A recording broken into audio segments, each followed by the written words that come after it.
She was a beautiful 31-year-old successful real estate agent and part-time model in California. And she had just discovered that she was 2 months pregnant. However, she was found tortured to death and stuffed inside her refrigerator. But why? And who could have committed such a gruesome crime? Let's find out right now.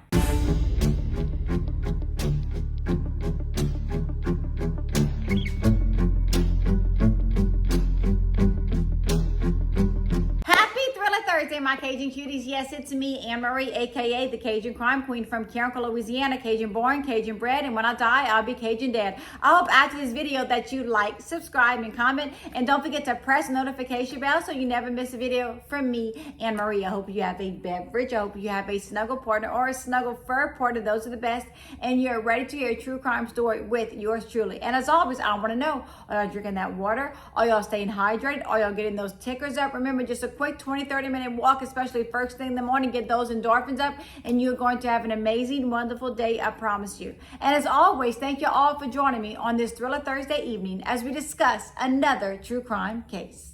Today, we are going to be discussing a case that happened in September 2023 in Los Angeles, California. Yesterday, we are going to be discussing the case of 31-year-old successful real estate agent and part-time model, MALEESA Mooney. MALEESA was originally from Guyana, and she was sweet, loving, compassionate, and absolutely beautiful. When I saw videos and photos of MALEESA, I was speechless. She was a gorgeous woman. Her smile lit up a room. She was just gorgeous, and she just captivated everyone.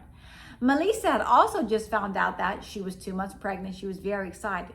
She was extremely close to her family, spoke with them every single day. She had recently moved into an apartment complex in downtown LA. This apartment complex was beautiful. It was a high rise and looked extremely secure. MALEESA was only there for about a month.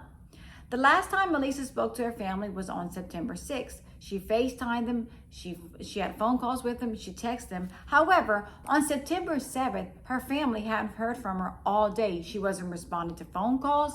She wasn't responding to text messages. Her texts weren't being delivered. Her family knew something was up. And I'm going to pause right there.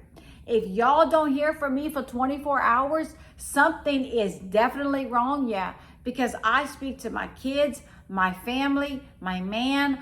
Everyone hears from me every single day, multiple times a day. My job, everyone hears from Anne-Marie. So if y'all don't hear from me for 24 hours, just know something is not right with me. And MALEESA's family knew something wasn't right. They contacted the police and they asked the police, they were like, hey, we haven't heard from our family member in 24 hours. Do you mind going over there and conducting a welfare check? We just want to make sure that she's okay. So the police decide that they're going to go out there to perform a welfare check. The police arrive at MALEESA's apartment, knock on the door, no answer. They wait a few minutes, no answer. So the only thing police can do now is to leave.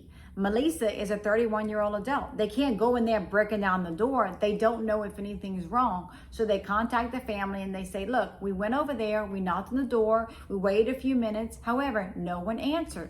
The police leave. A few days later, the family calls the police once again, and they say, look, it's been a week and we still haven't heard from her. Something is wrong. Could y'all please go back to the apartment complex and please see if MALEESA's okay? The police say, okay. They return to the apartment complex. However, this time they contact the apartment's manager. They tell the manager, look, we need to gain entry into this apartment. The family is extremely worried. They are concerned. They haven't heard from her. And it is now September 12th, almost a week. They haven't heard from MALEESA. They know something is wrong. When the police and manager make entry into the apartment, they smell something funny. They see that there are grocery bags on the floor with food inside the grocery bags that are putting off this certain foul smell, like rotten food. However, when the police get closer, they realize the foul smell is not just the groceries. The police are searching everywhere in MALEESA's apartment. They cannot find her. They decide to open up the refrigerator, and that is when they found a horrible, gruesome scene. They find 31-year-old MALEESA Mooney deceased and stuffed inside her refrigerator. It had looked like her wrists had been bound. When an autopsy is performed on MALEESA, they find that her wrists and ankles have been bound with electrical cords and clothing, and that some type of gag was put in her mouth. I don't know if it was clothing, but they did find some type of gag in her mouth. They also said the cause of death was homicidal violence. The police are calling it a torture-style murder. She had been severely beaten in the face, and there was tons of blunt force trauma to her body. Who could do something like this? Who would hurt this beautiful person who was 2 months pregnant at the time? It's heartbreaking to know somebody could do this. There was a mystery man that was seen entering MALEESA's apartment complex using some kind of keypad. I don't know if it was to get up the elevator or to get inside the hotel, but there was some type of mystery man. Did MALEESA know this mystery man? Who knows? Police wanted to find out who this person was. MALEESA's body was so badly beaten that her family couldn't have an open casket due to the blunt force trauma to her face, to her neck, to her wrists, to her ankles, to her torso. She had been severely beaten, and this was devastating for her entire family, knowing that someone did this to the beautiful MALEESA Mooney. The crime goes unsolved for 5 months. Then in February of 2024, a 41-year-old Minnesota man by the name of Magnus Daniel Humphrey was arrested in connection of MALEESA's murder. He was on probation at the time of MALEESA's death for narcotic offenses.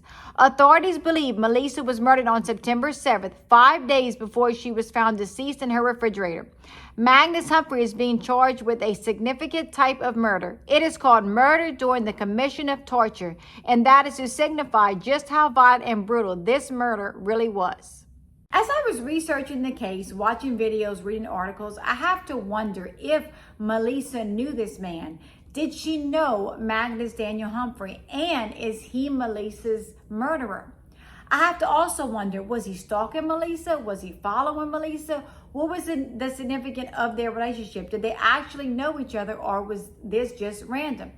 But the main thing I'm very curious about is, how did Magnus get access to MALEESA's apartment if they did not know each other?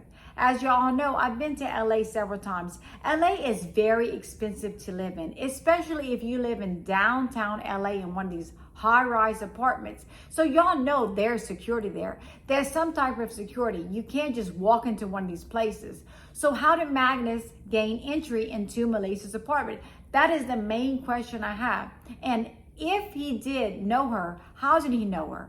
I just have so many questions. Nothing's really come about as of now. But I'm wondering if the two actually knew each other. I'm also wondering if there was somebody else involved. Did somebody know MALEESA that Magnus knew? Because if he's from Minnesota, living in Minnesota, what was he doing in LA? I have so many questions. So if y'all heard about this case and y'all have answers to some of my questions, y'all leave comments down below, because as of now, I really don't know much about the case. But we do know that a beautiful, loving, sweet, soon-to-be mother was taken from this earth when she was only 31 years old in a very brutal way. My final thought, I always give y'all my final thought. And my final thought is, this is absolutely heartbreaking. And if Magnus Daniel Humphrey is MALEESA's killer, I believe that he has done this to other people in the past, because this was a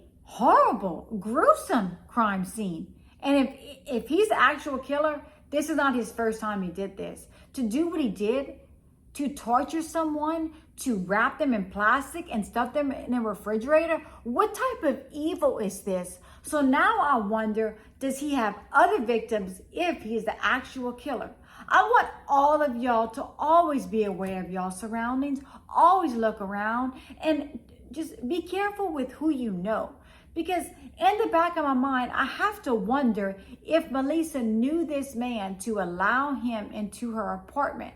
I have to question that. Who knows? Or did he knock and just break in like Derek Todd Lee would do? No one knows, but I'm very curious to get all the answers to these questions, because my heart breaks for MALEESA's family and friends, and my heart and prayers are with all of y'all.